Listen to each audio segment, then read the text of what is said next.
How's it going, everyone? Welcome back. According to Vegas Insider right now, Matt Vrabel is the odds-on favorite to win the 2021 Coach of the Year at -185. Zach Taylor sitting behind him at +250. I think these are two coaches that they really have two completely different pathways here, if you will, of how they became in this conversation. You want to look at the stat lines in complete general here. Obviously, Tennessee went out there, won the #1 seed in the AFC. Bengals finished 10-7. Bengals had the better offensive team this season, 8th in scoring, Tennessee 15th. Titans had the better defensive unit this year, 8th in scoring, Bengals 17th. But let's talk about the individual resumes of what I think is the arguments for both of these coaches winning Coach of the Year. Now let's talk about Vrabel. What really stands out with Vrabel, I mean, he did go into this year where you expected Tennessee to be good. There was good last year, there's going to be good this year. You've seen their defense improve from last year to this year. That front four specifically really being much more improved at getting to the quarterback.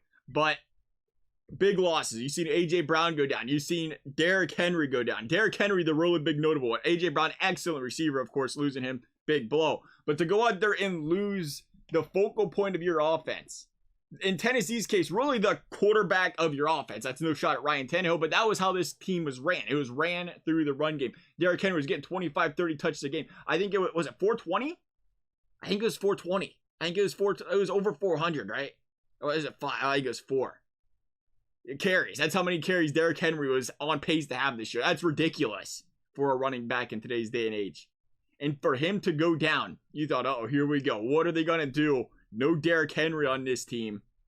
They'd go out there 6-3 to finish the season. And not only that, they'd go the very next week. No Derrick Henry. They'd go into a Super Bowl appearing team this year, the LA Rams. They'd play the Rams and they'd beat them. An absolute statement game when you lose somebody like Derrick Henry and you look back at the coaching staff getting this team ready, getting them prepared, and keeping them focused on the task at hand. I think you get a lot of points from a coaching standpoint when something like that occurs and you still go out there and be a resilient bunch. And not only that, they just continue to do what they do. They finished the season without Derrick Henry, or Tannehill passed for over 213 yards twice. They remained a defensive strong unit. They remained a run-first team. And I think it is very impressive when you think Derrick Henry's gone. They was so concerned about the run game. They was bringing in guys like Adrian Peterson to try to fill that gap. But really, they had the guys in-house that they needed and Foreman to go out there and carry the load. I think it says a lot about the system. I think it says a lot that, don't discredit Foreman. You definitely can't discredit Derrick Henry, but they had a offensive bunch that was designed to run the football. Again, pointing back to the coaching staff to go out there and do it without your #1. And more importantly, we talk about the stats. I don't like looking at the stats. I really don't. I like looking at what they did during the in-game action as far as preparedness is concerned, as far as adjustments are concerned. This is a team going into the season. You knew dang well they was running the football. You were stacking a box with 8 guys. You were stopping the run game. They still managed to put points up and win football games. It did not matter. They managed to scheme properly. They managed to coach properly. They just managed to be a bunch that just outpowered other teams. That's impressive when you know it's coming and you still can't stop it. That's a scary team to play. Now let's talk about Zach Taylor. It was a Bengals team, a completely different situation than the Titans this year. Again, I think you expected the Titans to be good. The Bengals, on the other hand, it wasn't too hard to go out there right now and figure out how many people thought this team was going to be 4-12. This team was going to be 5-12, 4-13, 6-11. I think how many games are in season now. There was a lot of naysayers. There was a lot of low expectations for the Cincinnati Bengals this season. Now, of course, you credit a lot to Joe Burrow, but you credit a lot to this coaching staff turning around this team in that short of time. That is very, very hard to do in this league. No matter the personnel, it does not happen. It just doesn't.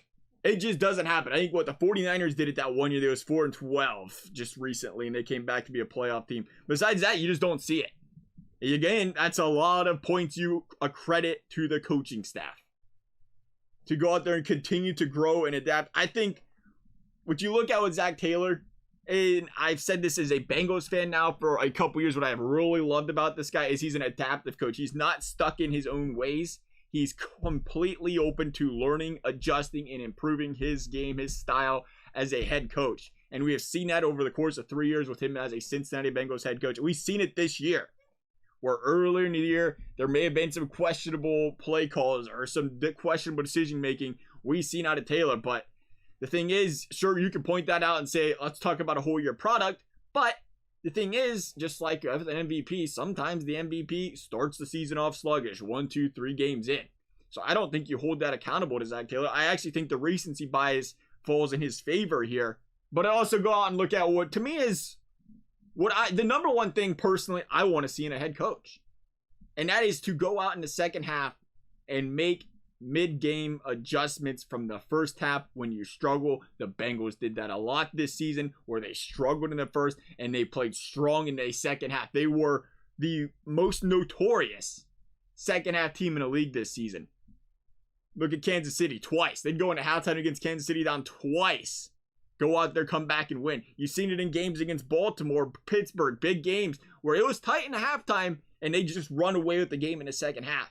That's something I want to see in a coach every single day, because again, hey, you start strong, you go out there, you're winning the game. You start behind, your team's still in it. This was a resilient bunch. Again, especially now that you think about the Marvin Lewis era, the coaching staff to get the proper culture in that locker room says a lot. This team has gone from a team that ain't won a Super Bowl or ain't won a playoff game in 31 years to a team that is in the Super Bowl. Depending on when you see this video, the Super Bowl might be over. But they're a team that is in the Super Bowl. And it's a winning culture team. They were 5-1 in what I would call the big games this year for the Bengals. They beat the Steelers, Ravens, you had Green Bay, and then you had that Kansas City AFC North clinching game. They won the big games. They came out ready to play. Again, a credit the coaching staff, a credit Zac Taylor for those outcomes. I do think it is an interesting one for Zac Taylor, because I think this is his prime time to win Coach of the Year. I don't know.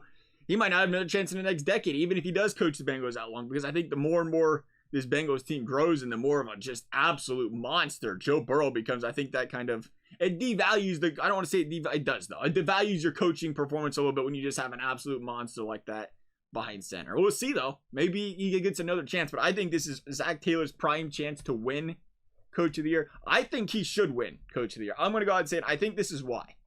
We talk again about recency bias. Bengals Titans. You had your chance to prove your worth in that game if there ever was a game of a battle of the coaches. The Bengals would go out there and almost come out with really the perfect game plan to stop the Tennessee Titans. It was a team that struggled to move the football down the field. You forced Ryan Tannehill to throw the football, and when he threw the football, you forced turnovers, and that is why the Bengals won the football game. That was the key to beating the Titans, and they nailed it. On the other hand, Titans' defensive line was absolutely nasty. You expected Bro to get hit. Did you expect him to get hit 9 times, sacked 9 times? Probably not. Did it happen? Yes. Was it an absolute slugfest of a game as far as hitting the Bengals quarterback? Absolutely. But from a coaching perspective, you had to do with what you had from a personnel perspective on the offensive line. And for Joe Burrow to get 9 times and to still find a way to win that football game, impressive. I think Zac Taylor should win Coach of the Year this year. Love your guys' thoughts. Thank you guys for watching. We'll see you next time.